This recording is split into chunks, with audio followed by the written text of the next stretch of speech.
Держание мочи при кашле – норма или беда?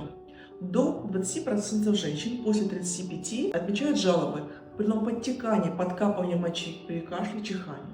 Давайте разбираться.